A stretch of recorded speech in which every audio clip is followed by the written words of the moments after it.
Dennis Simpson here, Hot Springs Village Venues, and I've got some tag-alongs today. Let's see, Paul Smith. Anybody that knows anything about the Imperials, anybody that knows anything about Rick Evans from the Imperials, my goodness, in my humble opinion, you're talking to royalty today. They didn't wear their jackets today, but goodness almighty, these guys are fantastic. Rick, Paul, how you doing today, guys? We're doing good. Very Doing good to be great. here. Well, I'm Yeah. going to start at the very beginning for a minute, Rick. Just the very beginning. Jake Hess and the Imperials? How far back do we're in the early 60s, is that right? 1962. Yep. So, Paul, here's the conflict, and to me, as I see it, the Jake Hess and the Imperials were a hardcore, great quartet, Southern quartet. That's what they did. Yeah. Paul, by the time you came along, it wasn't so much Christian gospel anymore, was it?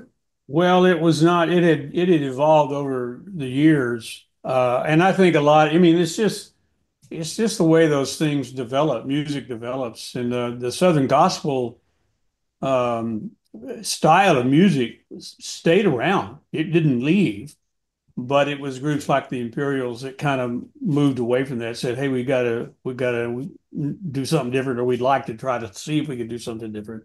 And really, that began to move at about the same time. People don't realize, even in the late '60s, early '70s, how much influence the Jesus movement had on that, Yeah, yeah. because it really began to, at that point, really move music or church music or Christian music out of the church and into the street a little more. That's what the Jesus movement did. And the Imperials, they kind of strapped onto that and rode with it when they came out with Follow the Man with the Music. And of course, there was some, they had those years with Elvis, and that had some influence, of course. For sure. And they just looked at it. I think Armin and Jim, they looked at it and said, we could do something a little different here that might make some impact. And sure enough, it did, because I think when they began to really open that up, Armin always told a story about, that they were going to bring drums into the church. He said, he had 100 dates canceled in 24 hours, something like that. It just Yep. he was always saying, yeah, it was. He said it wasn't easy. The transition was not easy, and Well, hang on just one sec. We started with, oh, it's a great, great morning. yeah. We were doing the beautiful quartet stuff like that. And the next thing you know, there's these heretics dragging drums in, right, Rick? Uh, And Paul's right. Right out of the Jesus movement, when I lived in California at the time. So Chuck Smith and Greg Laurie were my pastors. I went to their church, sang on those worship teams. Anyway, when the Imperials started doing that, it's like the entire industry kind of divorced from the Imperials. But what I don't think anybody foresaw was that a brand new kind of music was beginning. So worship was changing. The Maranatha Praise Band and all of that stuff was, and the rock out in California was happening. The Imperials were transitioned to this kind of contemporary pop sound, and there was nobody doing it.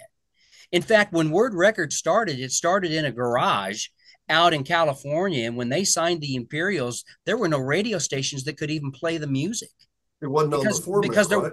there weren't, huh? It wasn't on the format, right? Well, it wasn't on the format. It didn't exist. So the Jesus movement, the Imperials, Petra, Michael W. Smith, Amy Grant, all of that created this thing we call Christian contemporary music now. And once it happened, it exploded. I mean, it happened so fast. So the Imperials were doing what they were doing while they were losing dates. They were kind of gaining new dates. But when it exploded, I mean, the Imperials booked a couple of years out. I mean, Well, you couldn't hardly Paul, get them. Paul, did you see it coming, or did it just swarm you? no, I saw it. I mean, it happened. The transition happened pretty fast. I went to college. I went to Baylor University and started in 1971. That's when my first year in college. Yeah. And through those years is that when it really began to open up. It was just so new and so fresh and so, and then I became basically, for many years there, I became a concert promoter. Oh, through really? because I was at Baylor. One of my Well, side that's jobs. how you wound up in the Imperials. Yeah, that's how I ended up. That's a long story too. Or yeah, You it is Wow. booked the short, last but you booked the last Imperials concert with Russ, right? Russ exactly at Baylor. And then the next Thursday night, I was on the platform with him. I was singing with him. How incredible. What Right. now, hang on. The to me, the iconic moment is it Armin holding up with the cowbell and he's tuning the cowbell Jim. Yeah, Murray always Murray. did that. Yeah, And he was a and double and guy. everybody's joking about tuning the cowbell or whatever, but that was live at Baylor. What year was that? That was probably beginning to be about 1978, 79 Okay, okay, was when the okay. Sail On record came in. And Oh, really? I was out of college by then. I was trying to develop into a solo ministry. And my wife and I were living in outside of Waco, a little town called China Spring. And we were really, yeah, up until that time, we were, I was doing, I had four or five things going on.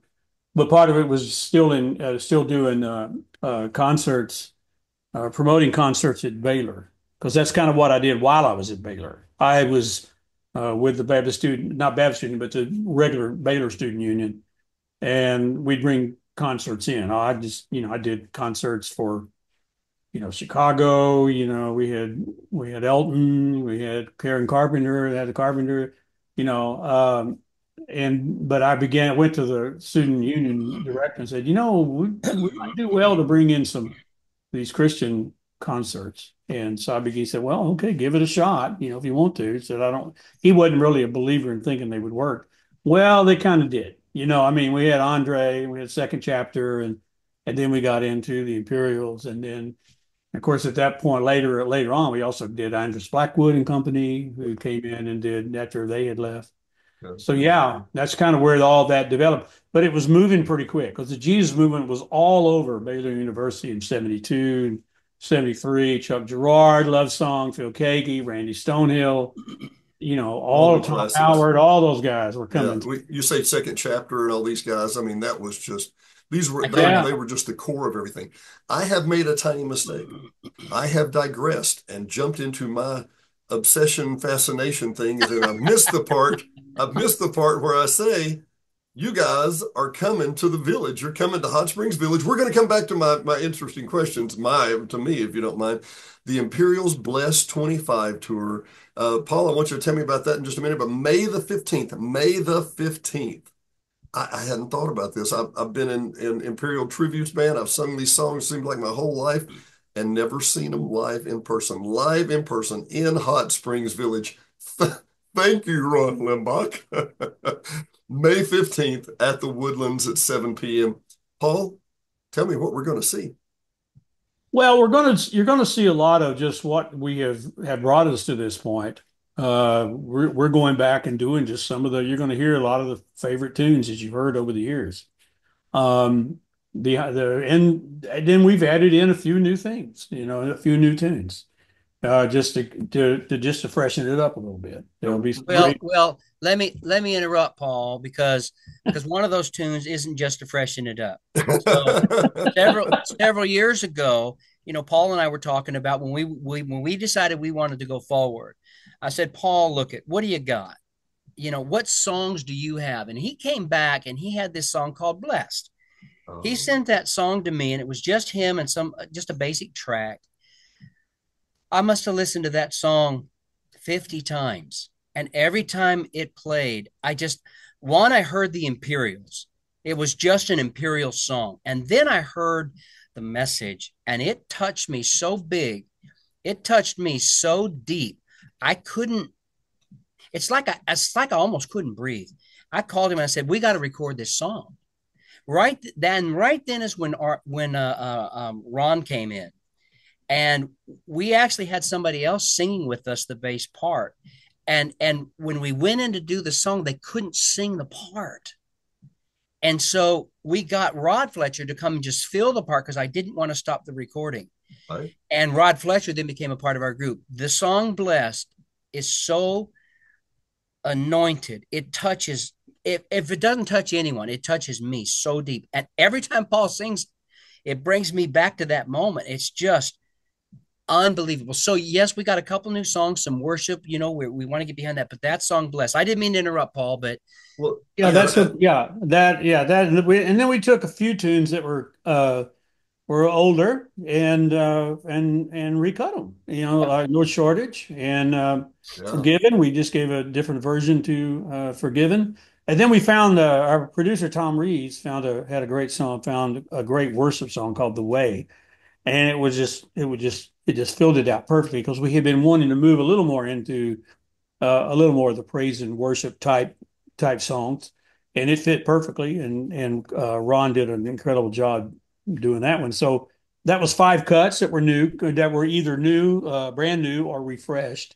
yeah. And the rest of it is just the songs that have got us here, that brought us to this point, and that'll be the combination of it all. And it'll be we're gonna spend a lot of years of Well, music in an my hour and a mind, half. I'm playing back. And Rick, you were mentioning the classically written songs, the songs that you cannot get. They literally refresh your soul. Mhm. Trumpet of Jesus, I'm Forgiven. To me, and this is just for me, Paul, and I didn't even know till we talked with Rick a little earlier. But Let the Wind Blow. Right. Yeah. you'll Yeah, hear It's all of those. yeah, yeah. it's just to tell you real quick. Um, it's been a very difficult couple of weeks. And I played that song "Let the Wind Blow" just this last week on my show on the radio. Um, the husband and wife own the local radio station here, Right. and it is a small form radio station, and we can play whatever. We play whatever. I mean, I literally played. My wife suggested. She said, "Why don't you play this one by Lefty Wills called 'My Wife Thinks You're Dead'?" So a classic, great song, right? Yeah, yeah, yeah. But right behind that, we had the wife of the owner passed away this last week, and the Oh, service Oh. here is literally in a couple of hours. sorry for And the loss. So there are times, when songs just lift you up, just refresh your soul, and they bring you to that place. yeah. Praise the Lord, Trumpet of Jesus, Forgiven. Uh, it's just, I think that's what, to those of my listeners that listen, and to yours too, the guys that listen to you know, my customers may not, my guests may not. This is how you refresh your soul. This is how you re-energize. These are amazing concerts and amazing songs. May the 15th, 7 p.m. at the Woodlands. You can buy the tickets there or at hsvticketsales.com. Tell me about the rest of the tour, Rick. What are we doing? Well, you know what? I'll tell you what we're doing. Ron has picked up three dates. We're gonna go from you guys down through Texas.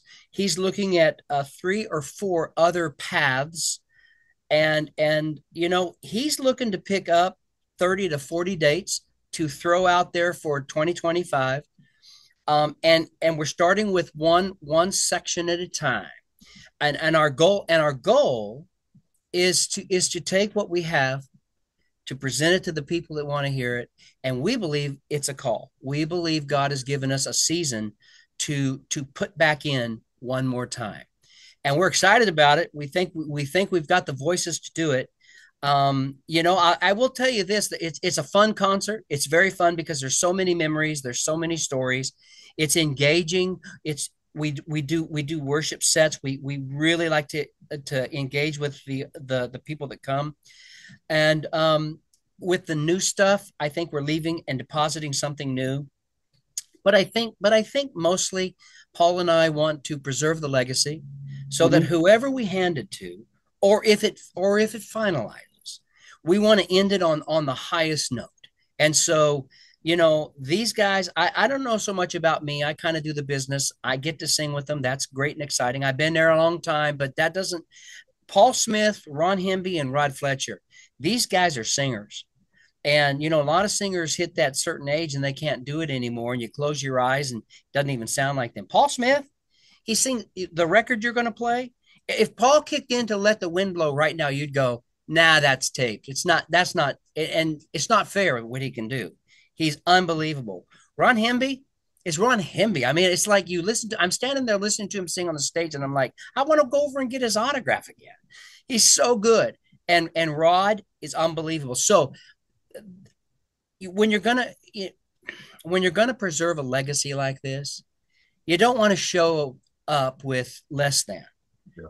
You want to show up with the real deal. And I can tell you, as a as the GM, as the manager, as the whatever I am, and as one of the singers, when these guys show up, it's the real deal. It's the Imperials. It happens immediately. As soon as they walk on the stage, it's like, wow, it's the Right. Imperials. They start the first song. Wow, it's the Imperials. And that's just me and me. I'm standing there. So I think what people are going to hear is what they expect to hear. I don't think anybody would be disappointed. And after the concert, the Imperials used to have to kind of get away to a green room, and they maybe make a little personal appearance. Now we're making ourselves available this time. We're going to be available. We're going to be out there. We're going to be talking with people, and if a lot of people have old records, and they bring all those old records. Well, it's fun to have Paul Smith signing "Let the Wind Blow." Might be the last time "Let the Wind Blow" record ever gets signed. I don't He know. doesn't mean that wrong, Paul. No. No, that's true. He didn't. I He, know. he I doesn't know. mean it that way. It's a good way. It's a good way. Yeah. Listen, He's I can hoping tell for you, good when things. when Paul Smith comes to me and says, "Rick, I think it's time to go," I can promise you, it's time to go for me too. Doing this without Paul would just Yeah. it can't happen. And Paul and I both have said, if this combination breaks up, you know, it's been a good run. Yeah. We'll Yeah. we'll give the final handshake. Yeah. It'll probably I've always told the guys, I said, the gas runs out of this one. It's It's over. it's over. Yeah, we That's drove it into the yard and we left it for we demolition. just want to make sure that it ends in a good, positive, strong note, and it's a step of faith for us Yeah. as well. And a lot of times you don't see the second step until you take the Make the first. first step. You Yeah. Well, know, and let me make an observation here if I can, because I want to do a little throw out simply to our other people real quick. So I know I've seen your fans page. It's awesome. Your Facebook fan page is rocking. There are some dedicated, devoted, loving people there. And they may wish that the Imperials would come to Waco, to Houston, to whoever. Call us, email, message on the board. I know Mhm. Ron, thehatmedia.com. I know Ron would be happy to chat with you at any time about that and get some more shows lined up. I knew he was talking about Florida at the same time. A lot of people think, well, every concert's lined up and it's solid, it's in stone. No, no. There's a lot of work. There's a lot of work and it can certainly be affected and it can be changed over the next few months. That's not, out of the question at all. So I just wanted to say that to everybody and say there is the opportunity for us to come to your town. Give us a Yeah, call. we'll be Look us there. up. Yeah. Say hi. Mhm. Yep, Yeah. Well, absolutely. I tell you what, guys, it has been absolutely fabulous. I do want to come back and chat with you more. Can I, Rick and Paul, can I come back and hit you again before this? Sure. Yeah. Absolutely. We'll be back. I'll have better questions at that time, I promise. And I think I actually have another I jacket. think I Oh, a think different I color, I think you got a new tour jacket on its way. That'll be a special moment during our concert. We'll lower the lights. We'll do it big, my brother. I don't know if anybody else is going to have a special moment, but it would be a special moment to me. I promise you that. And for us as well, my friend. Gentlemen, Paul, Rick, it has been a delight. Thank you for your time. I got Thank to you too, go. We Dennis. will see you soon. Okay. All right, man. Sounds Blessings. good. All right. Thanks, guys. Bye bye.